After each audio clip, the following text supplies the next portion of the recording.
திரு கார்த்திகேயன் எப்படி பார்க்குறீங்க அமித்ஷாவுடைய வருகை என்ன நடக்கும்? இல்லை, நீங்கள் வலுவாக இருக்கிற மாநிலத்துக்கு போனால் கட்சி நிர்வாகிகளை கூப்பிட்டு அடுத்த தேர்தலுக்கு தயாரை பற்றி பேசலாம். இப்போ என்னமே இல்லாத ஸ்டேட்டுக்கு வந்தால் யாரையா ஒருத்தரை பிடிச்சி தானே காமிக்க வேண்டியிருக்கு. 2-3% கீழே இருக்கக்கூடிய கட்சி தானே. நீங்கள் இன்று ரொம்ப குறைச்சி மதிப்பிடுறீங்களா? இல்லை, யதார்த்தத்தை பேசுவோம். இன்று நீங்கள் ஒரு தொகுதியில் குறைந்தபட்சம் ஒரு அசம்பிளிக்கே 250 பூத் இருக்கும். நீங்கள் தமிழகத்தில் ஏறக்குறைய 68,000 பூத்துக்கு இருக்குது. எல்லா இடத்துலையும் ஆள் போடுறதுக்கு எந்த கட்சிக்கு இந்த திராவிட கட்சிகளை தவிர யாருக்கு அந்த இன்ஃப்ராஸ்ட்ரக்சர் இருக்குது? அமைப்பே கிடையாது. அந்த அமைப்பு இல்லாத போது நீங்கள் கட்சியை ஆனால் நாங்கள் தான் பிரதான எதிர்கட்சின்னு தாங்க பேசிட்டு மாறுதட்டிக்கும் பொழுது இந்த மாதிரி ஒரு ஸ்டார்ஸ் எல்லாம் கூப்பிட்டு வச்சு ஒரு மீடியா லைம்லைட்டில் தொடர்ந்து ஹெட்லைன் மேனேஜ்மெண்ட் பாஜக சிறப்பாக செய்வாங்க. அதில் மாற்றுக்கிறதே கிடையாது.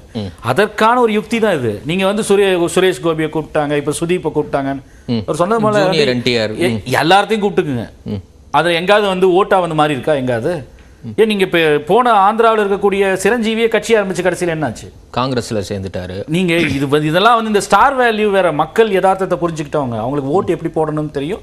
சினிமாவை பார்க்கும்போது அவர் எப்படி ரசிக்கணும்னு தெரியும். இல்லை, திரு பாக்கி ஒரு உதாரணம் கொடுத்தாருல, 67 உதாரணமும் 96 உதாரணம். இல்லை, அது நான் மெயினாக நல்ல வேலை நீங்கள் மேற்கோள் காமிச்சிங்க. அந்த 67 விக்டரியும் 96 விக்டரியும் ஏதோ எம்ஜிஆரும் விஜய் ரஜினிகாந்தும் வரலைன்னா தேர்தல் ரிசல்ட் மாறி வேற மாதிரி போயிருக்குன்றது அது ரொம்ப ரொம்ப தவறு. 67 எம்ஜிஆரை முன்னிலைப்படுத்தி எல்லாம் மட்டும் ஓட்டு கேட்கலாம் இல்லை. அந்த தேர்தலில் கடினமான உணவு தட்டுப்பாடு, அரிசி பஞ்சம், பல்வேறு காரணிகள் இருந்துச்சு.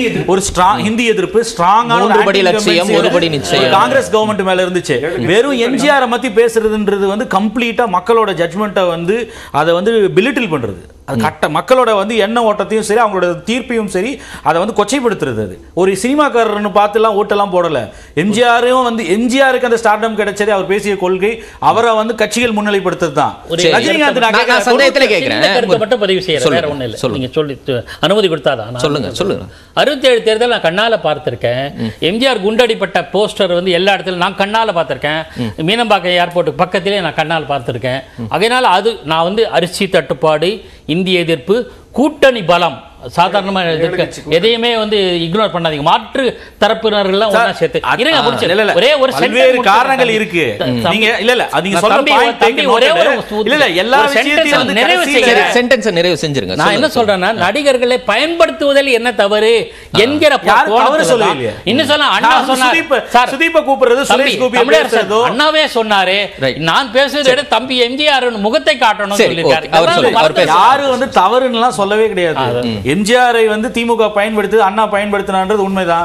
ரஜினிகாந்த் சொல்லனா அந்த ஆட்சியில் அந்த 96 எலெக்ஷன் ரிசல்ட் மாதிரி நான் சந்தேகத்துல கேட்கிறேன். 67ல அதற்கான வாய்ப்பு இல்லை, செல்வாக்கு இல்லைங்கிறீங்க. ஆனா 72ல ஒரு அசுர பலமா எம்ஜிஆர் உருவெடுத்து 77ல ஆட்சியை பிடிக்கக்கூடிய அளவுக்கு செல்வாக்கு நிரூபிச்சாரா இல்லையா? அதுக்கு அந்த ஸ்டார் வேல்யூ அதுல 15 வருஷமா அதுக்கு முன்னாடியே திமுகன்ற கட்சியில் இருக்காரு.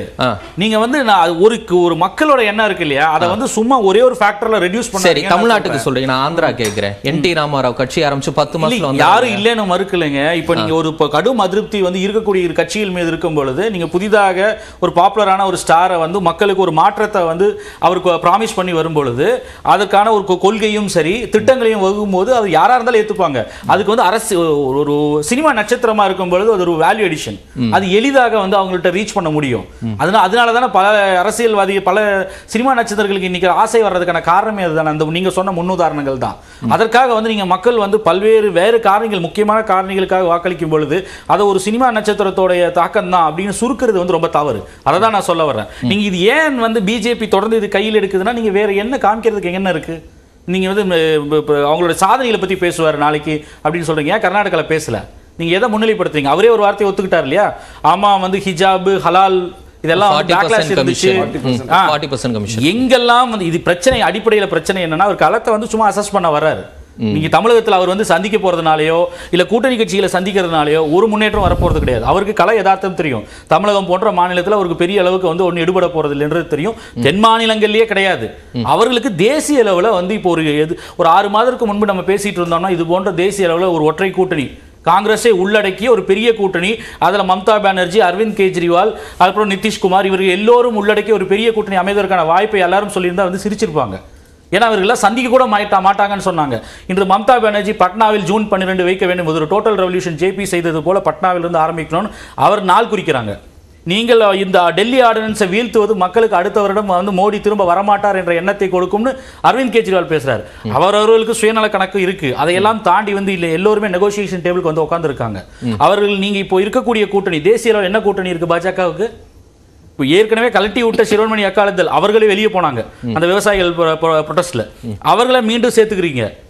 உங்களோட இருந்த நிதிஷ்குமார் என்று இல்ல, அவர் வலுவாக தேசிய அளவில் ஒரு பெரிய கூட்டணியை கட்டமைச்சிட்டு இருக்காரு. சார் அவங்க தனியாவே 303 சீட்டு ஜெயிக்கிறாங்க, 2014 282 சீட்டு ஜெயிக்கிறாங்க. 2019 உங்களுக்கு நல்ல நினைவு இருக்குன்னு நினைக்கிறேன். அப்ப தேர்தலுக்கு முன்பு வந்து அமித்ஷா பேசும்போது வார்த்தைகள் என்ன தெரியுமா, 400 சீட்டுக்கு மேலதான் சொல்லிட்டு இருந்தார். இன்று அமித்ஷா 300 சீட்டு தான் அவரே பேசுறாரு. ஆரம்பிக்கிறது அவரே 100 சீட்டை குறைச்சி தான் பேசுறாரு. 10 ஆண்டு கால ஒரு ஆன்டி இன்கம்பன்சி இருக்குது. மகாராஷ்டிரா போன்ற மாநிலத்தில் கடுமையான அதிருப்தி அரசாங்கத்தின் மீது இருக்கிறது. அவர்கள் வந்து மகாராஷ்டிராவும் சரி, ஹிமாச்சல் பிரதேஷ் உட்பட இப்ப காங்கிரஸ் ஆட்சியில் இருக்கிறது, மத்திய பிரதேஷ், ராஜஸ்தான், இங்க எல்லாத்தையுமே உச்சம் தொட்டாச்சு. இனிமேல் எடுக்கிற ஒண்ணு இல்ல. உத்தரப்பிரதேஷ் முதற்கொண்டு அப்ப வட மாநிலங்கள்ல இழக்கக்கூடிய அந்த சீட்டை தென் மாநிலங்கள்ல சரி செய்ய பாக்குறாங்களா? உங்களுக்கு அந்த பார்வையும் வந்திருக்கும். 9 தொகுதிகள், தென் சென்னை, சிவகங்கை, வேலூர், கோவை உள்ளிட்ட 9 தொகுதிகளை குறி வைக்கிறாங்க. அந்த குறி வச்சு வேலையெல்லாம் பார்க்க ஆரம்பிச்சிட்டாங்க. அதை முடுக்கி விடுவதற்கு தான் இவங்க எல்லாம் வர்றாங்க. தென் மாநிலங்களை கடந்த கால அளவுக்கு அவங்க கண்டுக்காம நீ இருக்க போறது இல்ல, இங்க அவங்க ஸ்ட்ராட்டஜி ஒர்க் பண்ண ஆரம்பிச்சிட்டாங்கன்னு அது கொஞ்சம் கூட உங்களுக்கு ரிசல்ட் கொடுக்காதா? இல்ல, நான் வந்து அவங்க பணி செய்யற யாரும் தவறு சொல்ல முடியாது. அது ரிசல்ட்டா கொடுக்காதான்னு நினைக்கிறேன். இதுல நீங்க லார்ஜர் பெர்ஸ்பெக்டிவ் பார்க்க வேண்டியது என்னன்னா, அவர்கள் பலமாக இருக்கக்கூடிய பகுதியாக கருதக்கூடிய ஹிந்தி பெல்ட் இருக்கு இல்லையா, அங்கவே அவர்கள் பலவீனமாக உணர்றாங்க. அதுதான் நீங்க வந்து சரி. ஆனால் களம் உங்களுக்கு சாதகமா இல்லையே.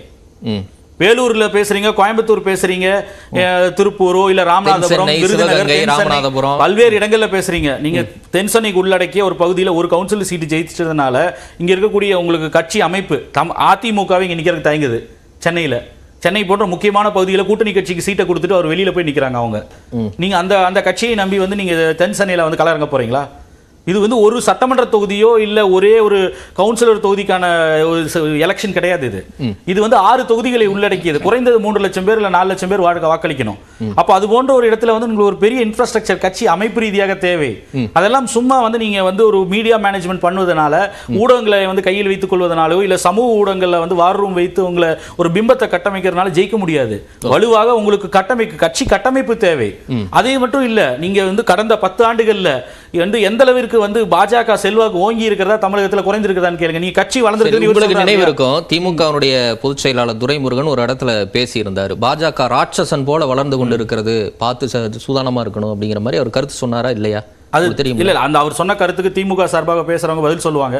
ஒரு பத்திரிகையாளராக நான் களத்தில் பார்வையிடத்தான், நான் பத்திரிகையாளர் பார்வையில தான் கேட்கிறேன். இல்ல, நான் இருக்குதா? இல்ல, களத்தில் திமுக தலைவர் ஒருவரே அப்படி சொல்லக்கூடிய நிலை இருக்கு. அது அவர்கள் வேறு விஷயங்களை பார்த்திருக்கலாம். அதை வச்சு பண்ணுவாங்கல்ல, அதை சொல்லி இல்ல, அவர்கள் நீங்க அவர்கள் கட்சியை வந்து உத்வேகப்படுத்துவதற்கு, ஒரு எச்சரிப்பதற்கு கூட இது போன்ற வார்த்தைகளை பிரயோகப்படுத்தி இருக்கலாம். அது மிகைப்படுத்தப்பட்டதா இல்ல கலா யதார்த்தமான்றதை அவர்கள் தான் விளக்கணும். ஆனால் நம்ம பார்க்கும் பார்வையில களத்தில் வந்து இந்த பாஜக என்ற கட்சிக்கு மீதான அதிருப்தியும் சரி, அவங்களுக்கு அன்பாப்புலாரிட்டி வந்து இந்த கடந்த 10 ஆண்டுகள் தமிழகம் போன்ற மாநிலத்தில் கடுமையாக உயர்ந்திருக்கிறது.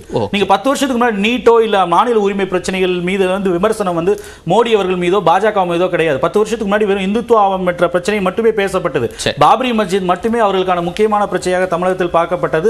ஒரு மதம் சார்ந்த கட்சி, ஒரு இந்து ஆதிக்க கட்சி, ஒரு சிறுபான்மையினருக்கு எதிரான கட்சியாக மட்டும் பார்க்கப்பட்டது. இப்பொழுது வந்து நம்மளுடைய ஒரு எத்னிக் ஐடென்டிட்டி, மொழி, பல்வேறு பிரச்சனைகளை, மாநில மக்கள் சார்ந்த உரிமைகள் எல்லாவற்றிற்கும் எதிராக செயல்படுத்தி ஒரு யூனிட்டரி கான்ஸ்டிடியூஷன், இந்தியாவுடைய அடிப்படை கட்டமைப்பை மாற்ற நினைக்கிற ஒரு கட்சியின் எண்ணத்தை வந்து மக்கள்கிட்ட பரவலாக கொண்டு போய் சேர்த்திருக்கு இப்போ. ஓகே, தொடர்ந்து பேசலாம். திரு